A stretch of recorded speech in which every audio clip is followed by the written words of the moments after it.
Michael McDonald, congratulations on the Emmy nominations for season 2 of American Crime. Take us back to the morning of when you were finally relieved of all the stress of wondering whether American Crime would return to the Emmys.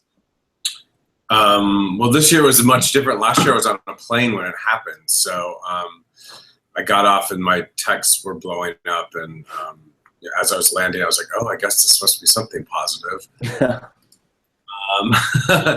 But this year, you know, I actually was, like I had heard other people do, is you try to stay away from the phones. And I never thought I would be that person. You know, I always thought, oh, I'd be sitting there waiting. But it was easier just to play with my kids upstairs, get ready for the day, and just see what happened. And then I got a text saying that there had been some nominations. And I was really excited when they came through and, you know, that they were announced, and that big first pack, you know, when Lily's name was on the list that I got, I was, you know, just thrilled. And, you know, we expected, I think, Felicity and Regina, because they were so talented and so well known, and Lily was like a new member of the cast as far as a series regular, and we were so excited that she was that she got nominated. And to get 2 in one category is quite phenomenal. So yeah, absolutely. I was disappointed that John didn't get any recognition, which I think he really deserved, for the writing and directing categories. But you know, beggars can't be choosers. That's true. You know, in the last, say, 12 months particularly, there seems to have been so much more development and movement in this limited series space. It's really where all the heavy hitters are this year at the Emmys, for example.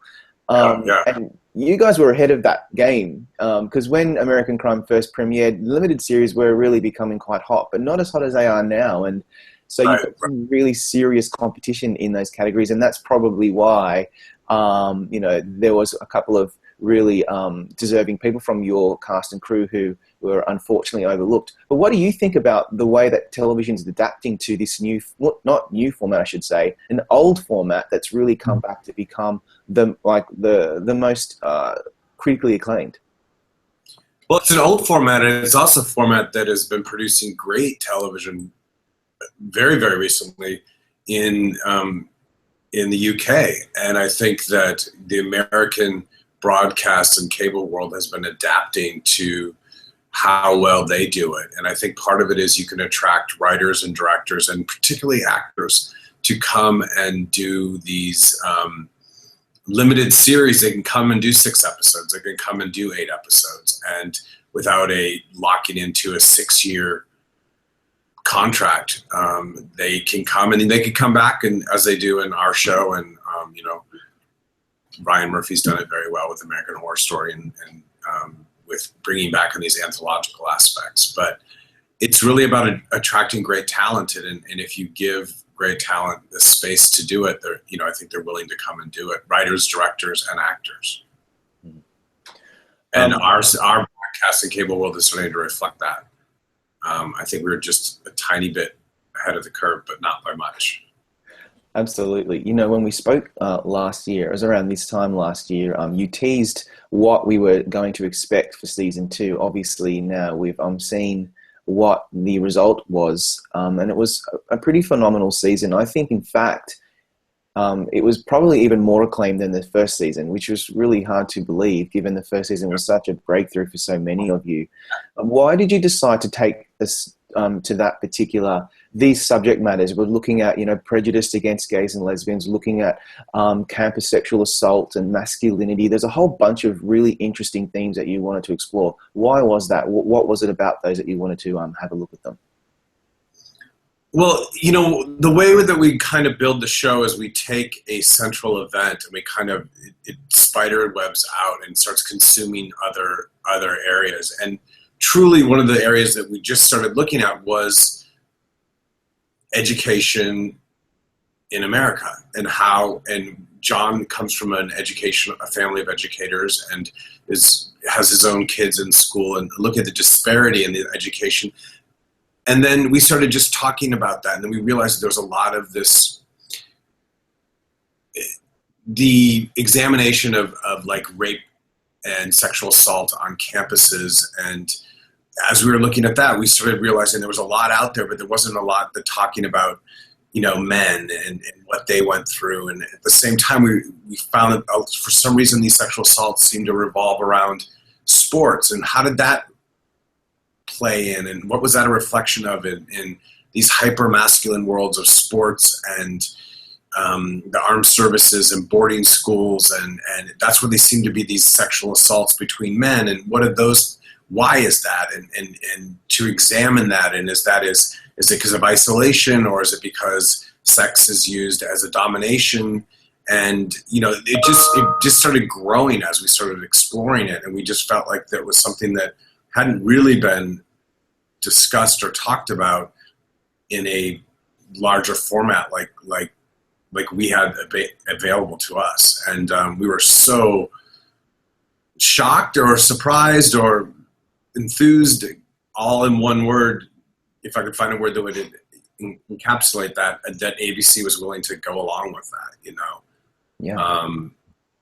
So it was, and I think that there was, all of those things were being discussed or were reflective in a lot of the news stories and the internet. And also social media is another thing that we started looking at it, how, as we were looking at this, how the social media just takes over, and the speed with which it takes over, and how people are bullied online. It was all part of this whole world of looking at youth in America today and their roles and their roles with violence and with sex and crime, but then also their roles with social media and the support and lack of support from the institutions that surround them. Yeah. And so what happens, I assume, is that you and the writers come up with the storyline and the characters that you want to portray the story. But then I would expect that the casting of that would be so critical and so difficult. And you guys had to come up with, especially for Connor and Joey, if they didn't work out, I think the whole season probably would have just cratered. And thankfully, I think you've become the two perfect actors for it. Can you take us through the casting of those guys? This was a real breakout for both of them. I had the pleasure of speaking to both of them, and they both were so excited about this opportunity that this show has given them. But in turn, these two actors gave this show a life that maybe it wouldn't have had it not been for their performances. I totally agree. And going back to what I had said earlier, some disappointment. I mean, I think they should have been recognized for what they brought to the show. And what they were willing to do as actors. But with both of them, I mean, Joey was, at the time that we went to the network and the studio, he was our only choice. He came in and nailed the role. Kim Coleman had exposed us to him, and we didn't, John and I are not part of that world, nor have neither one of us cast, young kids. And we had four, we had Trevor Jackson and Angelique Rivera too, who we asked to carry a lot too. So we had four young people, acting against these powerhouses like Regina King and Felicity Huffman and Lily Taylor. And so we asked a lot of them.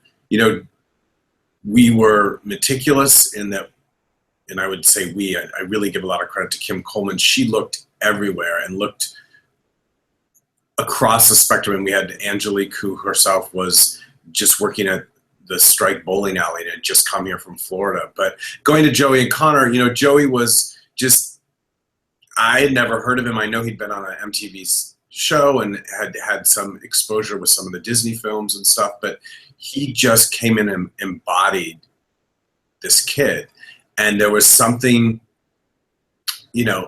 secretive in a good way about him. Like, he didn't give himself fully to the audition in a good way. You could see he was holding back, or he was sitting on something, and it just came through. And so he was our only choice. And I remember when he left, John was like, "This is the guy." And I was like, "I know, I know. I don't even know who he is."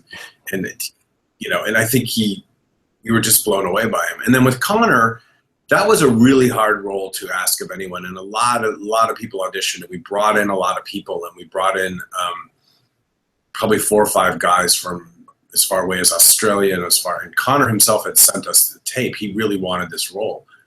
And we had not heard of him, and I had not seen the show he was on, but he came in and we did some chemistry reads with some of the young women, Angelique being the other one, and the two of them together. And while many of their scenes were separate, we had to believe that they were a couple that had this ambiguousness to them, and what was their sexuality? Were they friends? Were they sleeping together? Like you had to believe that with the two of them, and the two of them really nailed it together. And I think across the board, John works with them, and we screen test them, and every time that Connor came in, he felt more and more like this guy. And I think part of it was like Joey and Connor are somewhat embodiments of these characters or these boys, as far as just who they are and their own internal psyche. So they gave a lot of who they were, and I think that's why they just shone when it could, shone. I don't know. Yeah. They were both, I think, surprisingly effective, as were all the cast. And I think one of the great things about the show is the cast that you've been able to get together for this show. Bringing on Lily Taylor on a much larger role was really one of the great things that you guys did, because Anne really is one of the characters that we feel for so deeply, because she's a parent and she's going through this. She's stoic and she's tenacious and she's fighting for her son, but then she also goes through this guilt and these feelings of failure. And I want you to take us through this aspect of the show second season, because it was really also about this complicated dynamic between parents and their children. And we saw it with Joey's character as well, with his father and mother. Yeah, take us through that, because that's a complicated thing to have to portray, as well as the LaCroix, Regina King and her family. A really complicated thing to have to portray properly, but I think you guys pulled it off. Well, the dynamic that we wanted to portray was that the awakening of parents, and I think that all three of those sets of parents, their sons had suddenly been thrust into a truly adult role, and it was an unfortunate adult role, which was revolving around crime, and their sexuality was exposed in a very public way, and it dealt with sex and rape and drinking and all this stuff that many parents have to deal with in a very private way. And I think for all of these parents, it was a reflection of who they were, and they had their own feelings of exposure and their own feelings of the world looking at them and judging them as parents were playing out at the same time they were having to be rescuers and saviors for their own children, but they were so themselves struggling through what it was to be a working parent whose children were doing things that they weren't aware of. And you look at what Lily's character struggled with, which was she clearly did not send the right signals to her son that he couldn't come to her, but she thought she was. So when she's so upset with him about the emails, and she's reading these graphic sexual emails, some of that anger that you feel and some of that upset is really I think it's a reflection of her own judgment of herself. Not that she says, I would accept you. Why didn't you think I would accept you? Yeah. Well, that's really, she's asking herself, what did I do? Because, she can't put it on her son. Why? But for some reason her son felt that way, and that had to be that she had to be beating herself up about it. And I think that's what all the parents did throughout. And some of them reacted in ways where they just started questioning everything that they had done as parents. And some of them acted, reprehensible, as Joey Polari's mother, Emily, played by Emily Bergel, who herself, did an amazing turn in that one episode. Yeah. Where she uses her husband of, sexually molesting this child, which is that's the only way she could ever think that her son would be gay. And then finally she just gives up, and she tries to get her one son out of that world, because it's a fascinating for me to watch how these characters were drawn as these complicated parents who, acted and reacted as the best they could, but ultimately they were as flawed as their children. And And I think to have that play out in public, I don't know, it was just fascinating to me to watch, and how the actors brought that to the table, you know.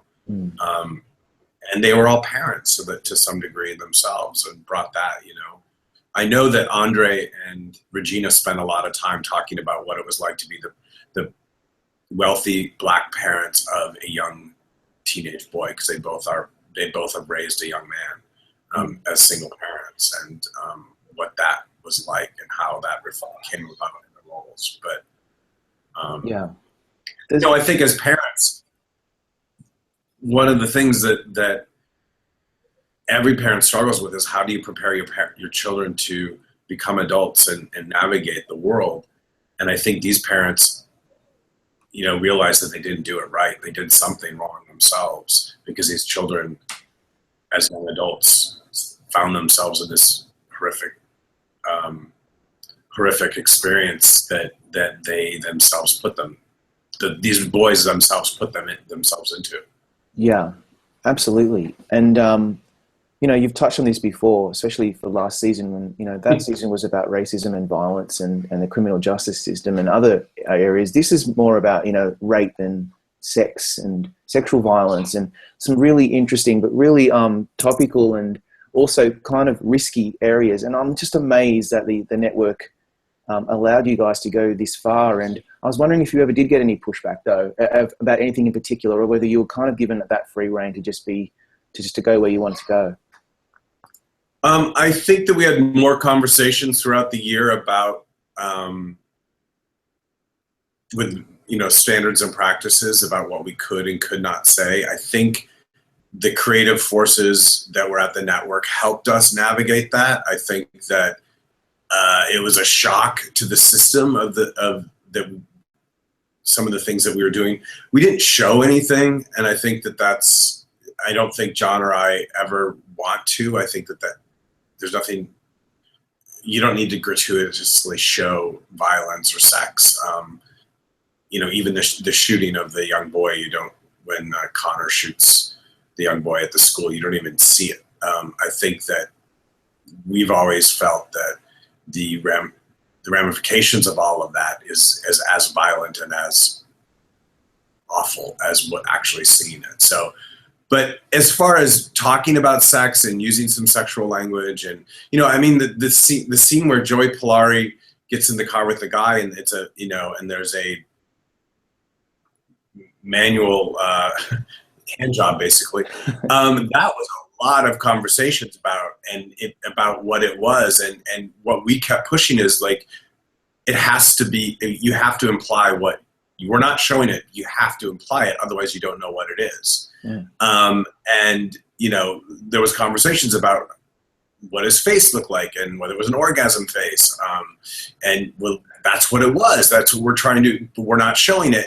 But they, after a lot of conversations, oftentimes let us do things that you would be surprised at. I mean, I was surprised at, you know, how often we got away with the word fag or nigger or any of those. And I'm saying those openly because I don't want to be, I want to say those words because they have power, and ABC was so accepting of letting us say those words. Another word that they were very apprehensible about using was the word rape. When in one of the first episode or the second episode, where Joey Polari's character says, "I want to rape that," and they were very, very hesitant to do that because they felt like we were dismissing rape or making light of rape, which we were, which was the whole point, that this young man who is saying the word rape, throwing it off, as actually the one who could or is being accused of being a rapist.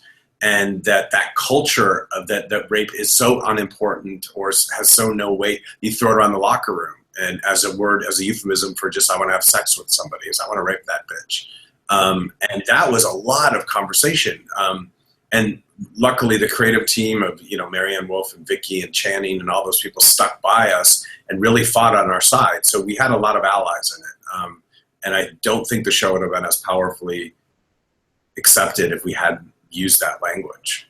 That's right. And you forget that you're watching a broadcast television network in primetime. It's just kind of like, there's nothing else like this. And some people probably don't realize how difficult and challenging it would have been for you all to put this out there in the way that you have. And that's why I think many of us are just, well, firstly, we thought it was so awesome, but it could have just all been a complete car wreck anyway. And thankfully it wasn't. And that's obviously because of the writing and the performances and directing and so forth. There's one thing in particular that I really enjoy, me and many others that I've spoken to.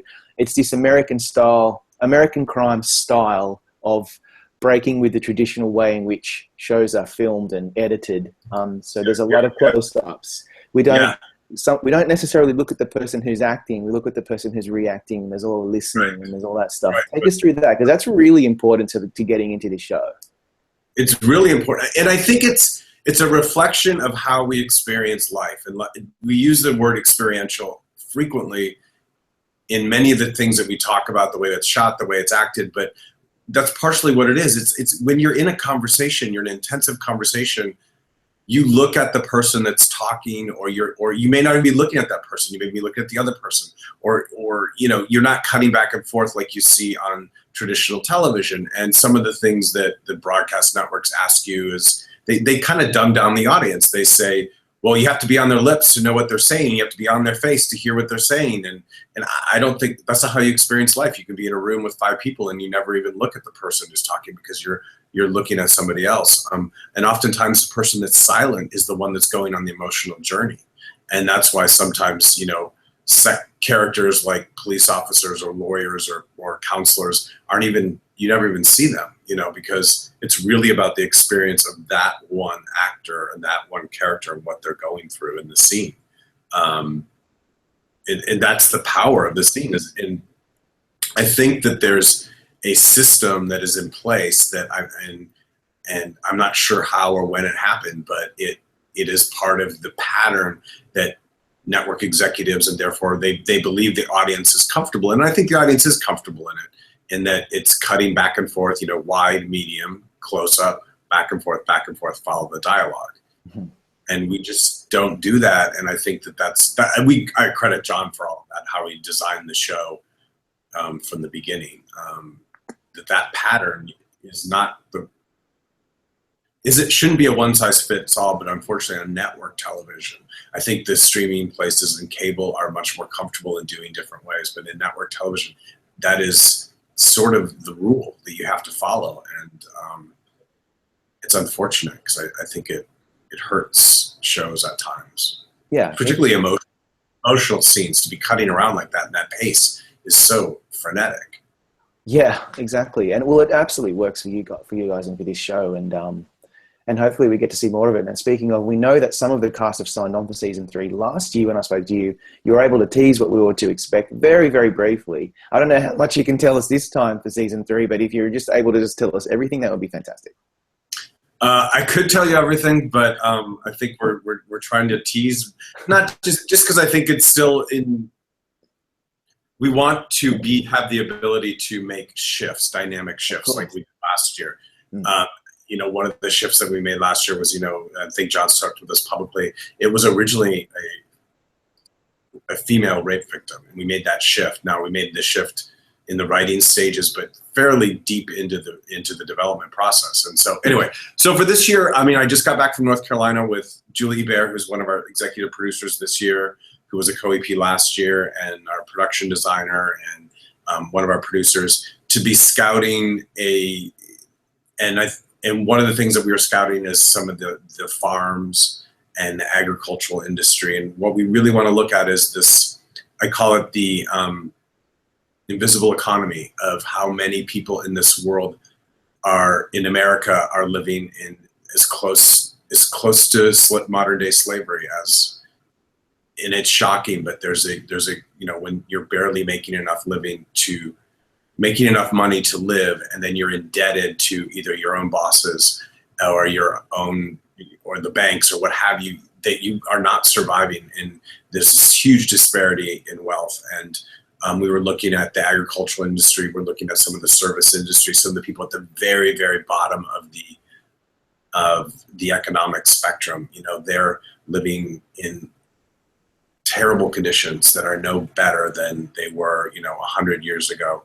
And this continued use of forced labor in some of the heavily in agriculture and domestics, in janitorial, in food industry. That's a world that John and I really want to explore and kind of open the doors to. And partially that comes in with immigration, but also comes in with class. And, and I think we're excited to explore the New South, the idea that we shy away from stereotypes. And I think we explored California, we explored the Midwest. And racism is not a big part of this season. It's really about economic disparity and the idea that there's a subgroup of this country, millions and millions of people that are basically living in slave-like conditions, and that hasn't changed. And I think we want to kind of blow the doors open on that. Wow, I've been trying to guess. Sorry, I'm just hearing a delay. That's okay.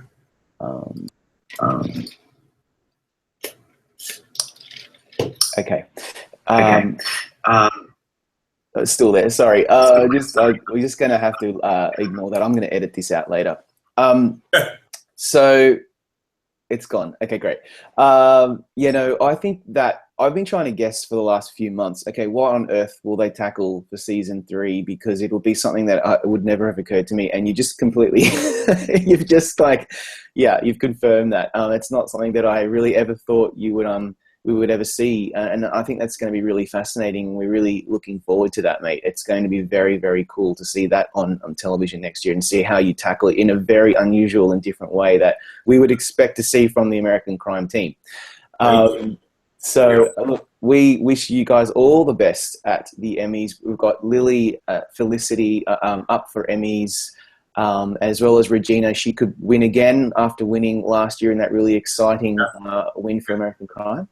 Yeah, no, we're so excited, and for that, like you said, the competition got a lot stiffer this year, and that we got to be in that competition it really was an honor, and it is an honor to continue. And I pray for the ladies. I just pray for them. They all deserve it. So I wish they could cut one in half and give one to Felicity and one to Lily, and that would make me happy. That'd be cool. But otherwise, we look forward to season 3, and hopefully we'll be back in the Emmy conversation. We can talk once again this time next year. Thanks, Michael, for your time. We really do appreciate it. That was great.